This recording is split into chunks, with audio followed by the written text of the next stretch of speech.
ഖേദകരമായ ദുഃഖകരമായ ഒരു വാർത്ത തന്നെയാണ് തിരുവനന്തപുരത്ത് നിന്ന് വരുന്നത്. കോഴിക്കോട് വാഹനാപകടം ഉണ്ടായ ആ ഒരു വാർത്തയ്ക്ക് പിന്നാലെ തിരുവനന്തപുരം കരമനയിലുണ്ടായ വാഹനാപകടത്തിൽ 3 മരണം. പുലർച്ചെ 1:30 ബൈക്ക് ഫുട്പാത്തിൽ ഇടിച്ചു കയറിയുണ്ടായ അപകടത്തിൽ നെയ്യാറ്റിൻകര സ്വദേശികളായ പ്രണവ്, സച്ചിൻ, ഇതര സംസ്ഥാന തൊഴിലാളിയായ ഋതിക് എന്നിവരാണ് മരിച്ചത്.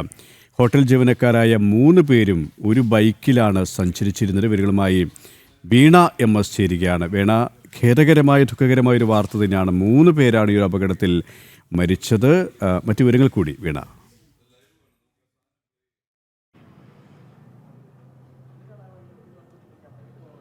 KP രോഹിണി, വളരെ ദാരുണമായൊരു സംഭവമാണ് തിരുവനന്തപുരത്ത് ഇന്ന് പുലർച്ചെ ഉണ്ടായത്. തിരുവനന്തപുരം കരമനയിലാണ് വാഹനാപകടം നടന്നത്.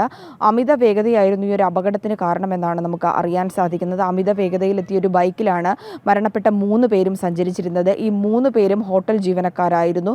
ജോലി കഴിഞ്ഞ് മടങ്ങുന്നതിനിടയിലാണ് അപകടമുണ്ടായത്.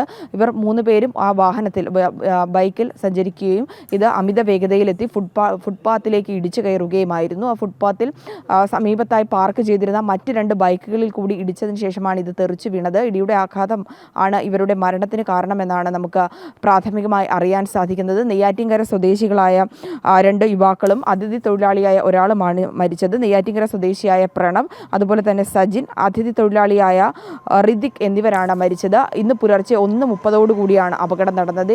ഈ ആ അപകടത്തിന് വലിയൊരു ഒച്ചക്കേട്ടാണ് സമീപവാസികളൊക്കെ ഓടിയെത്തിയത്. പുലർച്ചെ സമയമായിരുന്നു. അതുവഴി തന്നെ കടന്നുപോയവർ തന്നെ, യാത്രക്കാരായിട്ടുള്ള മറ്റുള്ളവർ ചേർന്നാണ് ഈ ഒരു രക്ഷാപ്രവർത്തനത്തിന് നേതൃത്വം നൽകിയത്.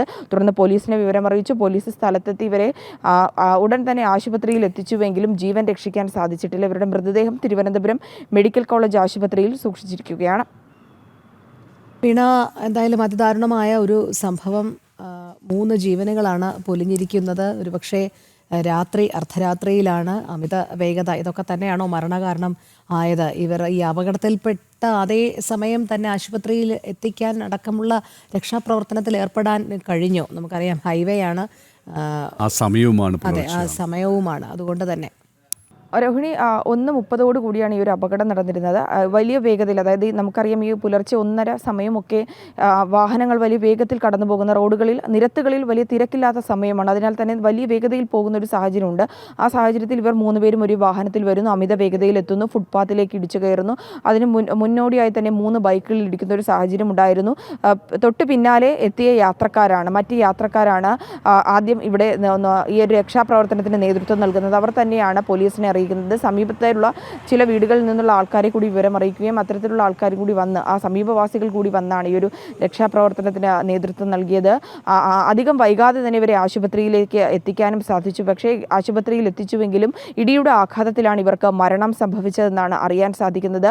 മൃതദേഹം ഇപ്പോൾ തിരുവനന്തപുരം മെഡിക്കൽ കോളേജ് ആശുപത്രിയിലെ മോർച്ചറിയിലാണ് സൂക്ഷിച്ചിരിക്കുന്നത്. എന്തായാലും ഈ 3 പേർ സഞ്ചരിച്ചു എന്ന് പറയുന്നു. ഇവർ ഹെൽമറ്റ് അടക്കം ധരിച്ചിരുന്നു എന്നുള്ള കാര്യത്തിലടക്കം സംശയമുണ്ട്. സമീപത്തെ CCTV ക്യാമറകളിലുള്ള ദൃശ്യങ്ങൾ ശേഖരിച്ചുകൊണ്ട് ഇതുമായി ബന്ധപ്പെട്ടുള്ള അന്വേഷണം ആരംഭിച്ചിട്ടുണ്ട് പോലീസ്. രോഹിണി, ശരി വീണ, എന്തായാലും ദാരുണമായ ഒരു സംഭവം തന്നെയാണ്. രാവിലെ അപകടത്തിന്റെ വാർത്തകൾ തന്നെയാണ്. ഈ വീണ പറഞ്ഞതുപോലെ തന്നെ അമിത വേഗത, പുലർച്ചെയാണ്, നിരത്തുകൾ ഒഴിഞ്ഞ, അല്ലെങ്കിൽ അത്ര തിരക്കില്ലാത്ത സമയത്ത് ഇങ്ങനെ യുവാക്കളുടെ ഒരു മത്സര ഓട്ടമൊക്കെ നമുക്കറിയാം, അല്ലേ?